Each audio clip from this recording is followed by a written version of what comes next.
Good day to you. My name is Gussie Marshallsea and I'm a visual arts teacher here at Wake County. I teach at Pleasant Grove Elementary, kindergarten right through grade 5. So I teach math and arts integration. It's a great way to assist my students to make connections that are meaningful in order for them to be successful. I also believe that art and math assist our students to get some of those concepts that they may have a little bit of a tricky time getting. It also makes our classroom more engaging and the students are certainly participating. So today I'm going to share with you how we go about making these beautiful radial symmetrical designs. We're going to cover the math concepts and the visual arts concepts, some of areas where be aware of students' struggles as far as keeping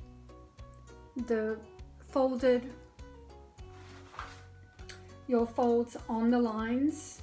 I think that sometimes can be a wee bit tricky for the students. And I think choices, giving suggestions, writing down, they can jot down in their journals maybe some color combinations that they might want to use, because I think sometimes that gets a little bit overwhelming as well. So as far as the folds go, there's a number of different basic folds and I will give you a demonstration on that. Today I will be demonstrating how to create radial symmetrical designs to reinforce concepts in mathematics and apply visual arts techniques. I typically teach this with my 4th grade class. However, it can be modified and differentiated for all grade levels. I've actually taught this with the kindergartners. It usually takes up 3 45-minute classes for grade 4, or it could even go to 4 45-minute classes. It really depends on your students. But I wanted to share with you these examples of radial symmetrical design. When we talk about things being symmetrical, we usually look at things that are bilateral symmetrical, meaning they're exactly the same on one side and the other, sort of like a butterfly. A lot of times when we teach the younger children about butterflies, we talk about the butterflies being bilateral symmetrical.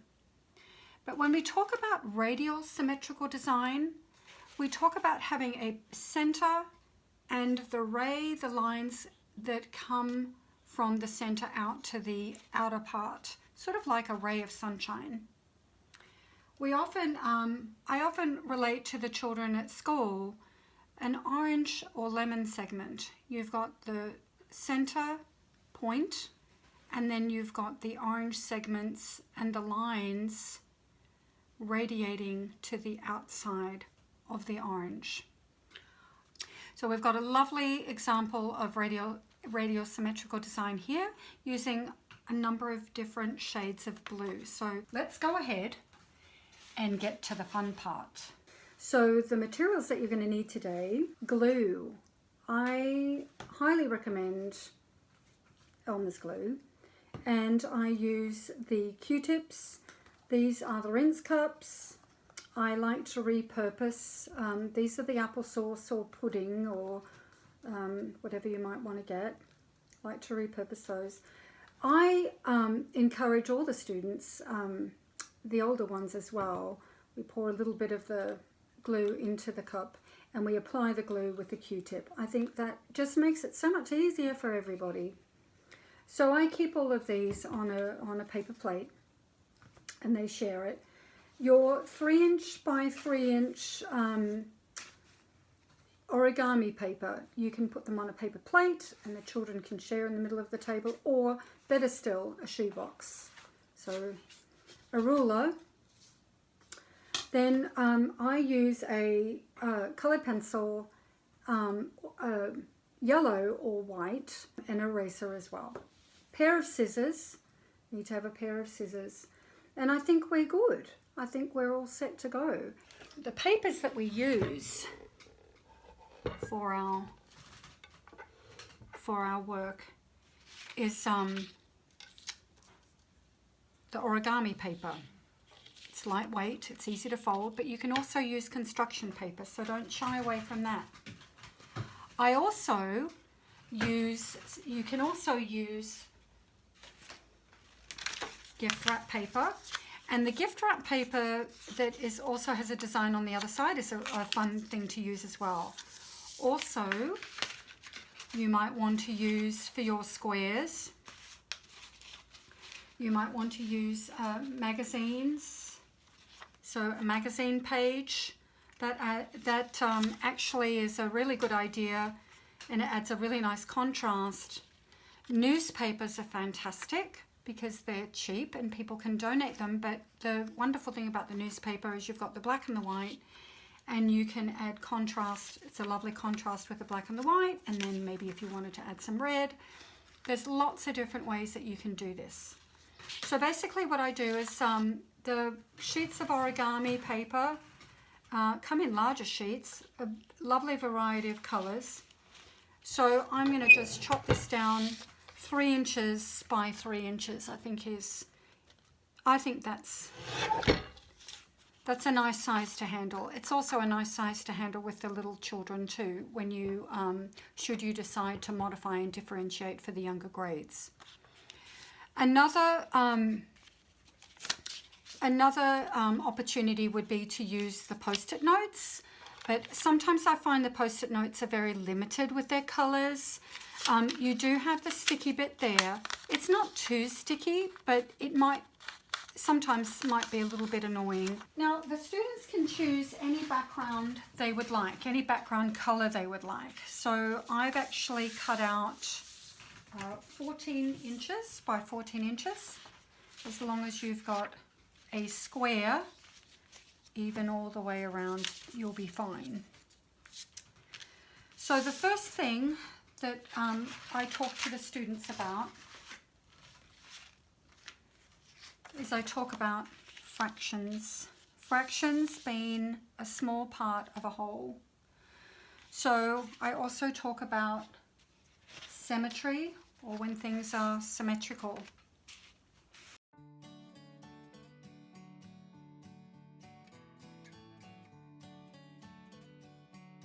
I've got a fraction here, so I've divided this into 2. So this is half of your square, but we're going to divide this piece of paper. We've divided it into half. Now we're going to divide it into a quarter.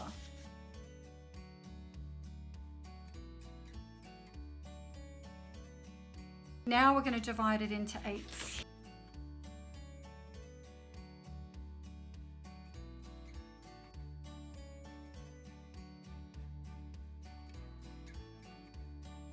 So black and your darker colors like blue are sometimes a little bit difficult for the students to see. So the one thing that I encourage the students to do is to use the ruler and to go over those folded lines with your colored pencil, your white pencil or your yellow pencil.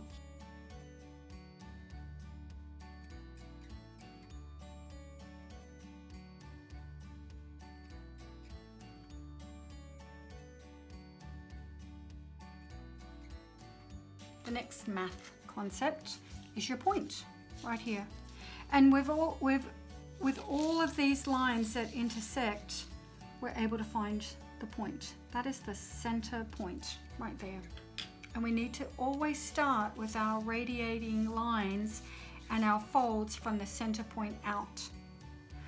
Sometimes the students want to start from the outside and move to the inside or to the point. They want to go from the edge of the paper to the point. I encourage you to start from the middle and go to the outside, because that's when things go higgledy-piggledy and we get a little bit frustrated. It's going to be easier for the students to start from the point and work their way out. So the center point and the line going out to the edge, we call that a ray. And radiating lines, radial symmetrical design, all goes back to this ray. You've got a point and then the line goes on continuously. I've got a lot of different colored origami papers, and there's some construction paper mixed in there. And I'm going to show you the basic folds that you can use with your radial symmetrical design. And with your folds, remember, you're going to still find the point, the center point. You're going to still have rays, and you're still going to have lots of different shapes in here too. I want to talk to you about the perpendicular line, because when we were actually folding it in a quarter, we were making a perpendicular line. So it's up and across, just like that, at 90 degrees. We call that perpendicular line.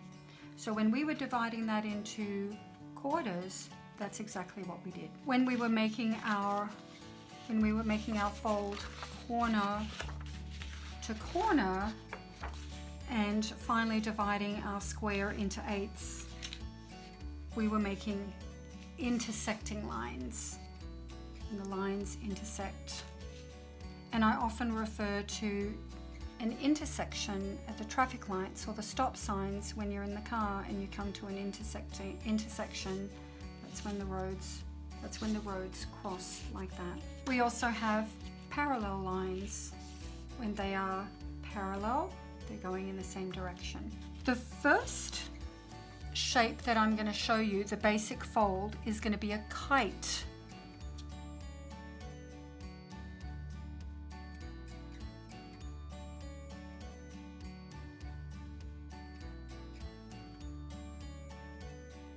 The next fold, I'll use this color, I'll use red. I'm going to go ahead and I'm going to make a doggy fold.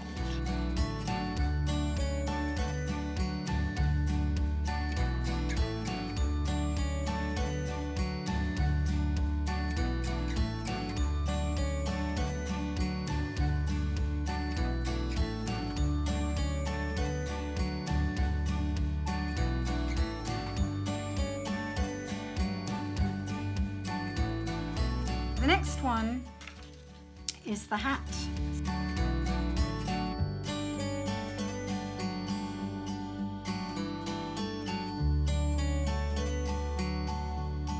The next fold is called the samurai fold.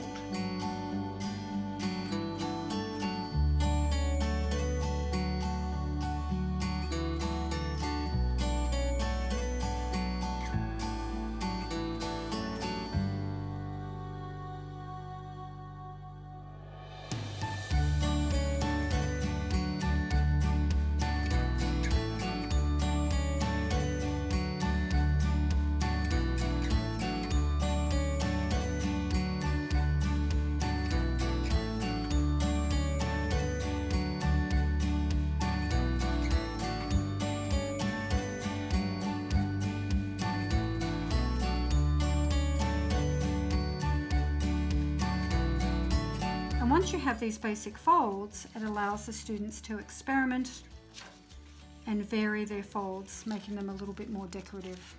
When you make your folds, you're always going to start from the center. I'm going to get some other colors here that I've actually folded up as well. I've got the contrasting colors of yellow and purple, complementary colors. So when I place my kite, if I chose to do my kite fold in the middle, I would have that one corner, the one end of my kite at the point. Now watch, if I put a kite fold all the way around,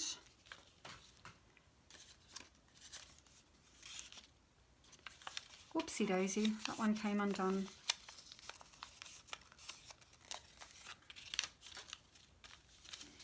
If I put that all the way around, that kite would fill in each section of my square.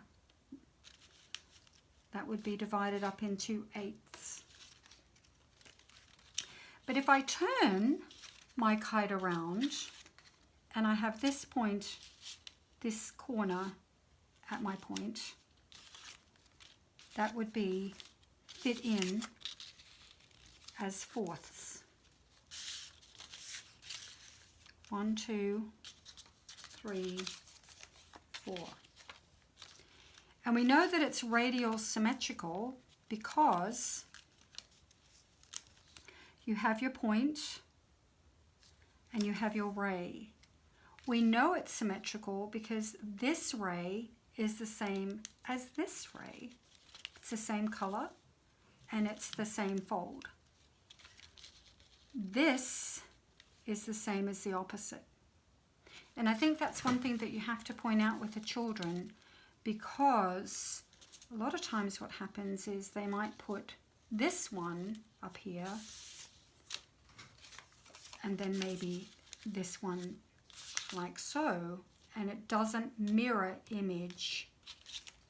What I like to do, and I think is a very big help for the students, is when I show them how to fold, they come up and they gather around and we watch how the folds are, how we fold these origami folds for our radial symmetrical design. But I have the folds placed at their table in a little baggie. And when they go back to their table after having watched me, they'll go into that little baggie and they'll take out the different folds. And what I have them do is I open the fold, they examine the fold. It's critical thinking for them to try and work out how we actually went about doing that fold. So that's a really big help for students to be able to work out and figure out, problem solve how we did this. If they're still having a tricky time, of course, I rotate around the classroom and I help them. Remember, you're going to start from the center. Remember, this ray has to be symmetrical with that in order to make it a radial symmetrical design.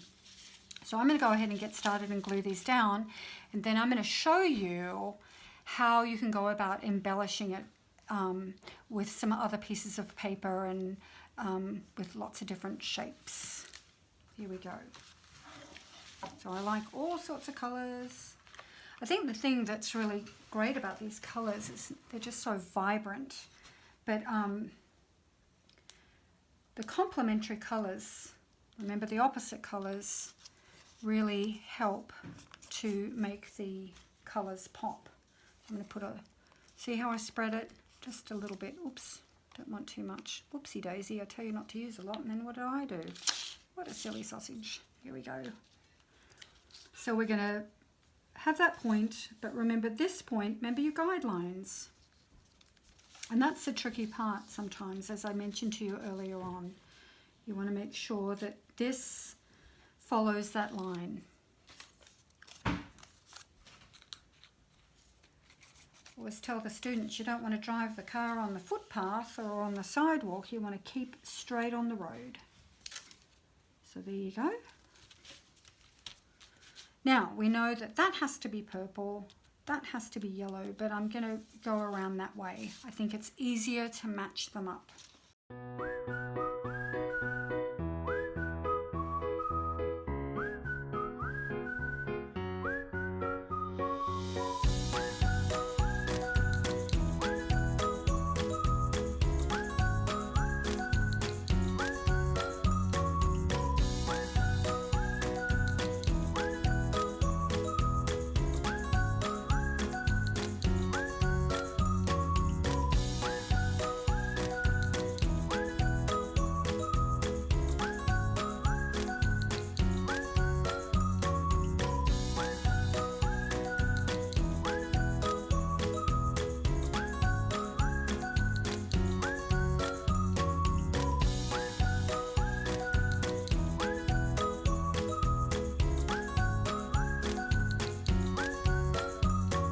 Alright, so that's your basically the start of your radial symmetrical design.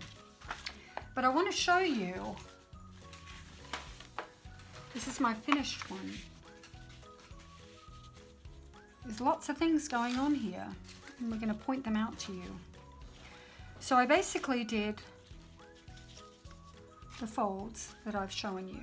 I've done the kite fold, I did the samurai fold, I did the samurai fold that's a little bit fancy schmancy, and I folded those back. I did the doggy fold here. But then, you know what I did? I decided I wanted to be able to embellish it a little bit more. There's that little box, that little present one there. But I wanted to go in and I wanted to cut out some more angles and triangles. And once the students have done that, have laid down their radial symmetrical design and their specific folds for it, they can go back and they can embellish. There's lots of different things you can do. I've got a little tiny triangle there. I've got an angle there. There's lots of different things that you can do. There's a doggy. It's kind of nice to have that sort of little bit on the three-dimensional. But the wonderful thing about this is you really can't go wrong. There's so many wonderful things that you can do with your radial symmetrical designs, and lots of other different folds that you can practice doing too. There's lots of opportunities to experiment. There's lots of opportunities to be creative. And importantly, there are many, many mathematical concepts and visual arts that you can connect with.